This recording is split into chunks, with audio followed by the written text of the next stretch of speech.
ఉన్న బంగారాన్ని విడిపించి ఆ రోజు ఆన్లైన్ రేటుకే మేము కొంటాం. Sharma gold company. నమస్తే, వెల్కమ్ టు సుమన్ టీవీ. ప్రస్తుతం మనతో పాటు ఉన్నారు ప్రముఖ ఆస్ట్రాలజర్, జ్యోతిష్య రత్న, జ్యోతిష్య చక్ర వైభవ నిపుణులు డాక్టర్ రాళ్లపల్లి రవికుమార్ గారు. నమస్తే గురువు గారు. నమస్కారం అమ్మా. గురుగారు, 2024 మార్చి నెలలోని ద్వాదశ రాశుల్లో వివిధ రాశుల వారికి ఏ విధంగా ఉందో మనం తెలుసుకుందామండి. ముందుగా మార్చి నెలలోని ద్వాదశ రాశుల్లో నవగ్రహాలు ఎక్కడెక్కడ ఉన్నాయి? తప్పకుండా అండి. శరదిందు సమాకారే పరబ్రహ్మ స్వరూపిణి వాసరాపీఠ నిలే సరస్వతి నమస్తుతే. సుమన్ టీవీ ప్రేక్షకులకి నమస్కారం. నవగ్రహాలు ద్వాదశ రాశుల్లో మార్చి నెలంతా ఎక్కడున్నాయి ఇప్పుడు తెలుసుకుందాం. ముందుగా సూర్యుడు వచ్చేసి మనకి మీనరాశిలో ఉన్నారు. అలాగే మనకి బుధుడు వచ్చేసి అదే మీనరాశిలో నీచ స్థానంలో ఉన్నారు. నెక్స్ట్ గురువు వచ్చి మనకి మేషరాశిలో ఉన్నారు. అలాగే రాహు మనకి మీనరాశిలో ఉన్నారు. అలాగే కేతు వచ్చేసి మనకి కన్యారాశిలో ఉన్నారు. ఇక శుక్రుడు మనకి కుంభరాశిలో ఉన్నారు. అలాగే శని స్వస్థానమైన కుంభరాశిలో ఉన్నారు. అలాగే కుజుడు కూడా మనకి కుంభరాశిలో ఉన్నారు. ఓవరాల్గా చూసుకుంటే కనుక కుంభరాశి మీనరాశిలో మూడు గ్రహాలు చొప్పున ఉన్నాయి. కాబట్టి ఈసారి కొంచెం జాగ్రత్తగానే చెప్పుకోవాలండి. గురుగారు, మార్చి నెలలోని ద్వాదశ రాశుల్లో అన్ని రాశుల గురించి ఒక్కొక్కటిగా మీరు తెలియజేశారు. అలానే చక్కటి పరిష్కార మార్గాలు కూడా సూచించారు. మరి చివరి రాశి మీనరాశి. మీనరాశి గల వారికి ఈ మార్చి మాసం అంతా కూడా ఎలా ఉండే అవకాశం ఉందండి? అలానే చక్కటి పరిష్కార మార్గాలు సూచిస్తారా? తప్పకుండా అమ్మా. మీనరాశి అనగానే మనకి పూర్వభాద్ర 4వ పాదం, ఉత్తరభాద్ర 1, 2, 3, 4 పాదాలు, రేవతి 1, 2, 3, 4 పాదాలు. ఈ నక్షత్రాల సమూహం వచ్చేసి మనకి మీనరాశిలోకి వచ్చింది.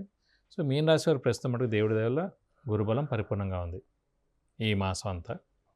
సో అలాగే రాహు మటుకు రాశిలోనే ఉన్నాడు. సప్తమ స్థానంలో కేతు ఉన్నాడు. వ్యయ స్థానంలో శని ఉన్నాడు. సో గురుబలం పరిపూర్ణంగా ఉంది కాబట్టి అవివాహితుల వివాహం, సంతానం లేని వారి సంతానం, నిరుద్యోగులకు ఉద్యోగం, ఉద్యోగస్తుల ప్రమోషన్స్, ఉద్యోగస్తులు foreign tour visits, assignments, okay, అవన్నీ ఉన్నాయి.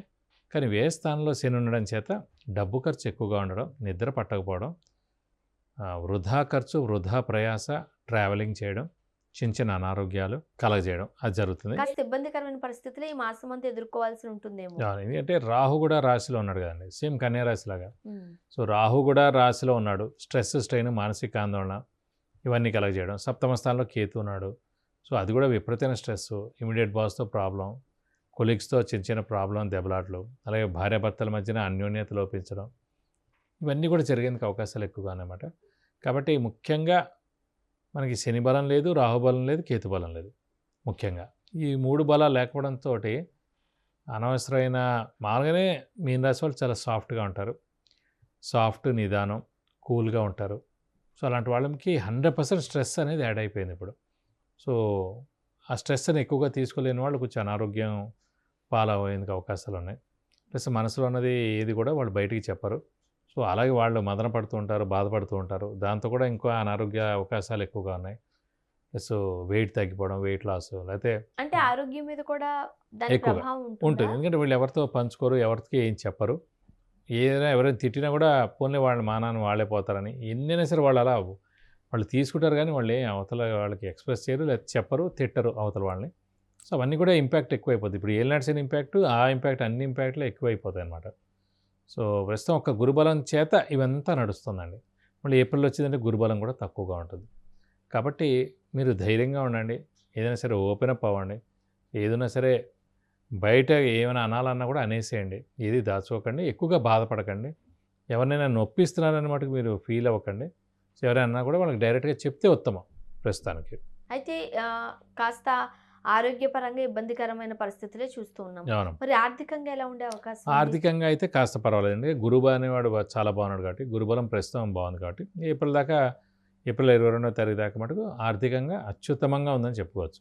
ఎందుకంటే ధన స్థానంలోనే ధనకారకుడైన గురువు ఉన్నాడు.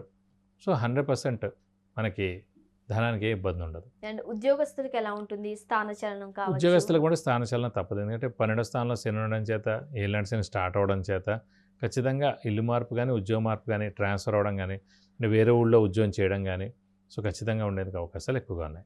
ఓకే, మరి ఉద్యోగస్తులకు ఎట్లా ఉంది, వ్యాపారస్తులకు ఎలా ఉంటుంది? వ్యాపారస్తులకి మిశ్రమ ఫలితాలు అంటే గురువు బాగున్నాడు కాబట్టి 50%, శని బాలేడు కాబట్టి 50% బాలేదు. సో 50% యావరేజ్గా వ్యాపారస్తులకు బాగున్నాడు. మరి వివాహం అయ్యేందుకు ఇది సానుకూలమైన పరిస్థితులు అనుకోవచ్చా? గురుబలం పరిపూర్ణంగా ఉంది కాబట్టి ఏదైనా సరే ఖాయపరచుకోవడం, లేదంటే ఎంగేజ్మెంట్ చేసుకోవడం, లేదంటే పెళ్ళైనా అయిపోవడం అనేది మటుకు ఏప్రిల్ 22వ తారీఖు లోపలనే ఉందండి.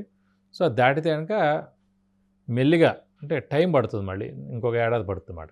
కాబట్టి ఈ లోపలనే మీరు ఏదైనా ఫిక్స్ చేసుకోవాలంటే చేసుకోవచ్చు, పెళ్లి తర్వాత అయినా చేసుకోవచ్చు. కానీ కనీసం ఎంగేజ్మెంట్ కానీ లేదంటే అమ్మాయి మాదని అనిపించుకోవడం కానీ ఇవన్నీ అయినా చేయాలంటే ఏప్రిల్ 22వ తారీఖు దాకా బలం చాలా బాగుంది, గురుబలం. మరి వివాహం అయిన వాళ్ళకి వివాహ సంబంధాలు కావచ్చు, లేకపోతే వివాహమైన లైఫ్ స్టైల్ కావచ్చు, వీళ్ళకి ఎలా ఉండే అవకాశం? వైవాహిక జీవితం మటుకు చాలా బాగుంటుంది, అందులో ఏ ఇబ్బంది ఏం లేదు, అది బాగానే ఉంటుంది. సో ప్రస్తుతానికి మటుకు పెళ్లి కాని వారు ఎవరైతే ఉన్నారో వాళ్ళ మటుకు సరైన సమయం ఏప్రిల్ 22వ తారీఖు దాకే. సో ఈ లోపల ఖాయపరచుకుంటే ఉత్తమం. కనీసం ఎంగేజ్మెంట్ అయినా లేకపోతే ఏదో ఒకటి ఓకే అయినా అనిపించుకుంటే కనుక గురుబలం ఉన్నట్టు. ఏప్రిల్ 22 దాటితే మళ్ళీ కొంచెం కష్టం, అది డిలే అయిపోవడం, ఏదైతే ఓకే అయిందో సంబంధం అది వదిలేసుకోవడం, లేకపోతే వాళ్ళు వద్దనడం అలా జరుగుతుందన్నమాట. అదే గురుబలం ఉన్నప్పుడే ఇవన్నీ ఫిక్స్ చేసుకోవాలి. అంటే ఈ నెలలోనే జరిపించుకుంటే Yes, మంచిది అని 100%. చెప్తారు. ఓకే, విద్యార్థులకు ఎలా ఉండే అవకాశం? విద్యార్థులకు గురుబలం బాగానే ఉంది కాబట్టి విద్యార్థులకు సువర్ణ అవకాశం చెప్పవచ్చు. ఖచ్చితంగా వాళ్ళకు పట్టిందల్లా బంగారం, మంచి ర్యాంకులు సాధిస్తారు, మంచి సీట్ కూడా వస్తుంది. అంటే కొంతమంది సంతానం కోసం చూస్తూ ఉంటారు, మరి వాళ్ళకి ఇది సానుకూలమైన పీరియడ్ అనుకోవచ్చా? అదేనండి, ఏదైనా సరే ఏప్రిల్ 22 లోపలనండి. మళ్ళీ దాటితే కనుక గురుబలం తక్కువగా ఉంది కాబట్టి 50-50 ఛాన్సెస్ ఉంటుంది మేడం. సో ఏప్రిల్ 22 లోపల వాళ్ళు ఓకే అనుకోవడానికి ఖచ్చితంగా సంతానం కలిగేందుకు అవకాశాలు ఎక్కువగా ఉన్నాయి. సాధారణంగా మనం కొన్ని పరిస్థితులు చూస్తూ ఉంటాము. అంటే విద్యకి సంబంధించి బాగానే ఉంది, ఆరోగ్యానికి సంబంధించి బాగానే ఉంది, కానీ ఇబ్బందికరమైన పరిస్థితులు ఎటు నుంచి వస్తాయో తెలియకుండా ఉంటుంది. అలా వీళ్ళకి ఎలా ఉంటుంది అంటారు? సో మామూలుగా ఏంటంటే ఈ మీన రాశి వారికి వ్యయ స్థానంలో శని ఉండడం చేతే అంటే ఏం డెసిషన్ తీసుకోవాలో తెలియదు, నిద్ర సరిగ్గా పట్టదు, విపరీతమైన ఆలోచనలు ఉంటాయి మామూలుగా శని ఉంటేనే. ఇది కాకుండా మన రాశిలోనే రాహు ఉన్నాడు కాబట్టి చంద్రుడు మనస్కారకుడు, బుద్ధికారకుడు. అలాంటి చంద్రుడు ఉన్న ప్లేస్ మీన రాశిలోనే రాహు ఉన్నాడు కాబట్టి అసలు ఒక్క సెకండ్ కూడా నిద్ర పట్టనివ్వదు. విపరీతమైన ఆలోచన, అధైర్యం, మానసిక ఆందోళన, స్ట్రెస్, స్ట్రెయిన్. సో దాంతో డెసిషన్స్ కూడా తీసుకోలేకపోతూ ఉంటారు వీళ్ళు. వీళ్ళకి ఎటువంటి ఆరోగ్య సమస్యలు వచ్చే అవకాశం ఉందంటారు? ఖచ్చితంగా ఇవే వస్తాయని తెలియదు. ఎందుకంటే ఆరోగ్య విషయం అంటే మళ్ళీ 6వ స్థానం చూడాలి, వాళ్ళ జాతకంలో రవి, చంద్ర, కుజులు ఎక్కడ ఉన్నారో చూడాలి. సో మామూలుగా ఓవరాల్గా అయితే అనుకో స్ట్రెస్, స్ట్రెయిన్ ఎక్కువగా ఉంటుందని చెప్పుకోవాలి. ఓకే, మరి వీళ్ళు ఇన్ని కష్టం ఉంది కాబట్టి ఏ దేవతను ఆరాధిస్తే మంచిది? మామూలుగా మీన రాశి వారు కానీ మీన లగ్నం వారు కానీ పంచమ స్థానాధిపతి అంటే కర్కాటక రాశి అధిపతి చంద్రుడు ఏడు కాబట్టి అమ్మవారిని ఎక్కువగా ఇష్టపడతారు. అమ్మవారిని ఎక్కువగా పూజిస్తే వాళ్ళకి చాలా మంచి జరుగుతుంది.